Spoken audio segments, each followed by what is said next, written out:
miss an opportunity to make fun of British Prime Minister Boris Johnson. And this time, it's like he gave me a gift. He was giving a speech and he lost his place. And so at first he went silent for like a full 20 seconds. And then he started making car noises. Vroom, vroom, rah. And then he started rambling about Peppa Pig. Aw. Have you ever been to Peppa Pig World? It's absolutely fantastic. It's my kind of place. We love Peppa Pig in our house. Sometimes I feel like I'm living in a Peppa Pig episode. Mommy Pig, what's for supper? Oh, my pancake is stuck on the ceiling. Daddy Pig needs to work on his computer. Forgive me.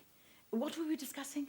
You okay, Boris? Maybe it's time for a vacation. I have a lot to catch you up on, but before we start, please hit that subscribe button below and like this video. On December 5th, Saudi Arabia will host a concert at the Formula One race that'll include performers like Justin Bieber, A$AP Rocky, David Guetta, Tïesto, and Jason Derulo. This is the first time a Formula One race has been held there, and human rights activists around the world, including the fiancé of murdered Washington Post columnist Jamal Kashoggi, are calling on Justin Bieber to cancel his performance because it would send a message that the Crown Prince can get away with anything. Having artists perform for dictators is not a new practice. In fact, you have a lot of artists who have performed for these thugs. Like Mariah Carey performed in Saudi Arabia after Jamal Khashoggi's murder, even though people asked her to cancel it. And artists like J-Lo, Beyonce, and Nelly Furtado have performed for human rights abusers, and they all regretted it later. Clearly, they don't watch Oh My World. The problem is when you have artists like these perform for dictators, it's that you end up indirectly supporting their brutality and helping clean up their ugly reputation. And a lot of these artists who go through with these performances say they have nothing to do with politics, but that's just not how it works. If you choose to be neutral, you are siding with the dictator, and you end up sending a message that no matter how horrible they behave, there'll be no price to pay. So we need their audiences to care and to say that performing for these dictators is unacceptable. And that's exactly why I launched this brand, because if we're all more aware of the activities of human rights abusers, then together we'll insist that performers and brands and businesses like Formula One, by the way, don't deal with them. I asked you all if you thought the Biebs should cancel his performance in Saudi Arabia, and 75% of you said yes, you believe her so we're getting somewhere. Biebs, it's not too late to say I'm sorry. Sorry, I couldn't help myself. We're counting on you to do the right thing. I'm sure you've noticed that gas prices have been increasing. In fact, they're the highest they've been for the past 7 years. And so last week, President Biden grouped together a bunch of countries to each release oil from their reserves to lower gas prices. And immediately, America combusted with different opinions. So let me give you the facts on this. First, the reason for the spike in prices are because of pure supply and demand. Now that people are going out more, like to events and to the office, more Americans are using their cars, and so demand for fuel has gone up. And while that demand has increased, supply has decreased. Like Hurricane Ida here shut down a big chunk of American oil drilling and refining in the Gulf of Mexico a few months ago. To add to this cluster, the energy markets around the world have also been unhelpful. So the countries that sell the most oil, like Saudi Arabia and Russia, have only agreed to increase production by small amounts.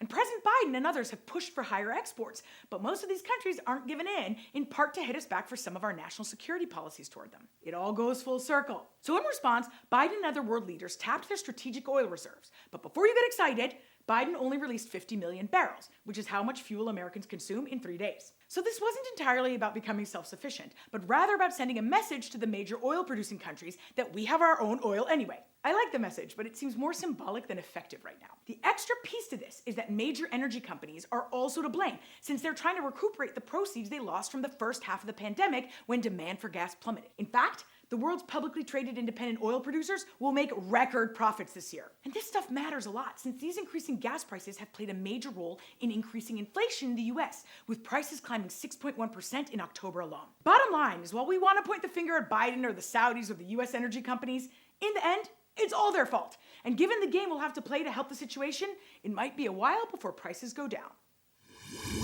Armenia and Azerbaijan came this close to war again, and yet again, everyone was silent.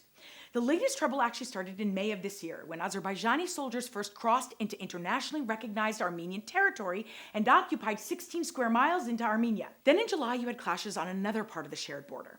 And most recently, Azerbaijan launched a military operation that the EU said was the worst violation so far of a ceasefire agreement the two sides created last year. Not that the US government seems to understand this, by the way, since the State Department put out a statement that was like, "We're concerned." Nobody knows what that means. And we call on everybody to stop fighting. Except one side, that's Azerbaijan, kind of trespassed and started shooting, so, we now look like morons. Now, the fighting stopped pretty quickly, but you had deaths on both sides, and at least 13 Armenian soldiers were taken by the Azerbaijani military as prisoners of war. And the reason I'm talking to you about this is because our collective silence helps fuel Azerbaijan's aggression and human rights abuse against Armenian soldiers. So the Russians are now mediating peace talks between both sides, and apparently they're going well. But I personally wouldn't put my life in Russia's hands, so it'd be nice if the international community spoke up louder.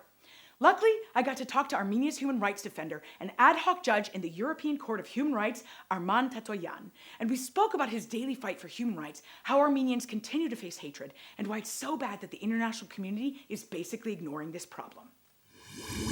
Hi, Arman. Thank you so much for joining me on Oh My World. It means so much. Thank you very much for your invitation. It's a pleasure to be with you.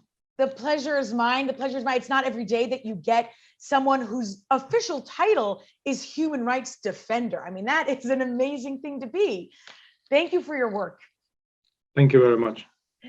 So let's start with the news of late. While I have you, which is really fortunate timing for us, you had escalation along the Armenian-Azerbaijan border last week, and a ceasefire has been declared.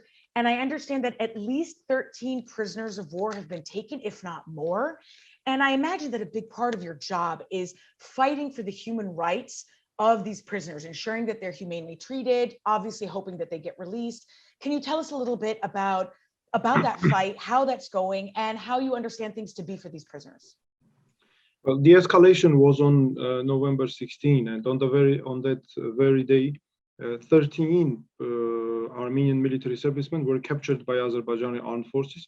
According to official statistics, there are 13 prisoners of war, but apparently our fact-finding mission proves that there are more people. So we are trying now to find out. And I have to say that before this escalation, during the 44-day war, Azerbaijani armed forces captured several hundreds of Armenian military servicemen and civilians. Some of them were killed. Some of them are considered missing. And there were more than 100, about 150, officially approved by Azerbaijan. 108 are returned already, and still 40 prisoners of war were in Azerbaijan. So it's like now we have 40, according to official statistics, 40 plus 13, and more, of course.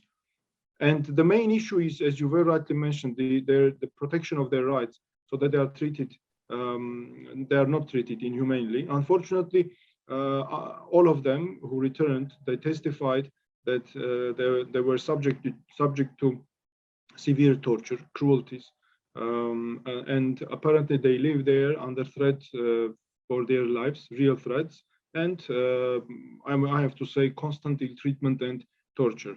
Not only beatings, but humiliations, not intentionally not providing medical assistance, etc. Well, Arman, it was a pleasure to have you. I'm so grateful for this insight, and I really thank you for joining me.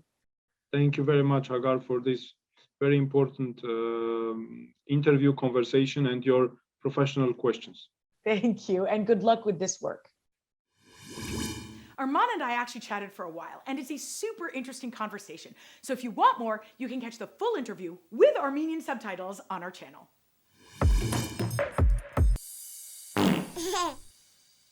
The Interpol's got a new sheriff in town, and he's got a pretty ugly past.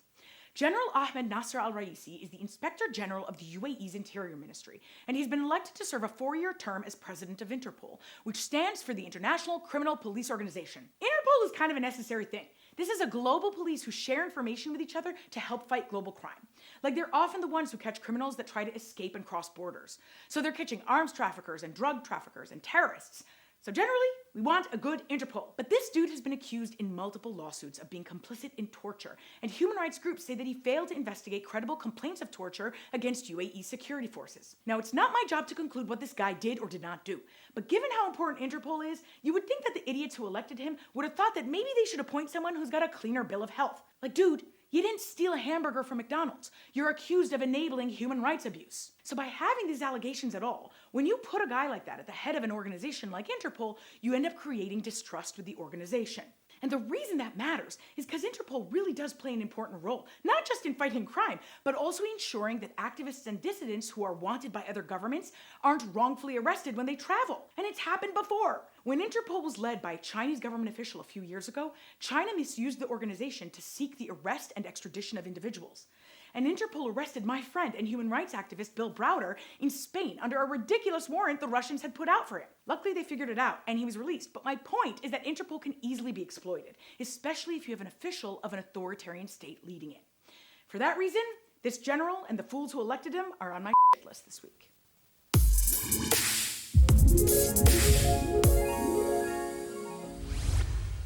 I feel like we had a lot of bad news here this week. Like the news about the school shooting in Michigan and the Supreme Court looking like it might reverse Roe v. Wade, and then the fact that we literally can't depart from March 2020, thank you, Omicron. And it all really bummed me out. But when I read this article in the New York Times about this Mexican TikToker and her crazy story, it gave me such joy that I had to share it with you. This woman's name is Martha Izquierdo, and she's this adorable woman who has this energy and confidence about her. And she has all these positive and happy posts, but her past is actually kind of harrowing. She was sexually assaulted and abused as a child. She survived a kidnapping as a journalist in Mexico covering drug cartels. She lost her partner to cancer, and she survived 2 bouts of cancer herself and 2 heart attacks. And she went on TikTok at the beginning of the pandemic and just started talking about everyday issues in this really positive light. So she encourages people to believe in themselves and be confident, and she tells people to give themselves this dose of love. And to see how she went through such horror and how brave she was, and now has this positive attitude that she tries to share with everyone is just amazing. This woman is literally changing people's lives. I mean, people around the world reach out to her and tell her how much inspiration she's given them to go on. And given that everything feels like a shit sandwich right now, I figured we could all use a daily dose of her happiness. So check her out and follow her on TikTok at Martha Izquierdo Oficial and get yourself some of that love. Thanks, geeks. So much we covered in so little time. Before you go, make sure to subscribe and do me a favor by liking this video. It means a lot. And if there's anything you want me to talk about, leave me a comment or reach out to me directly on social media. Stay fabulous, geeks.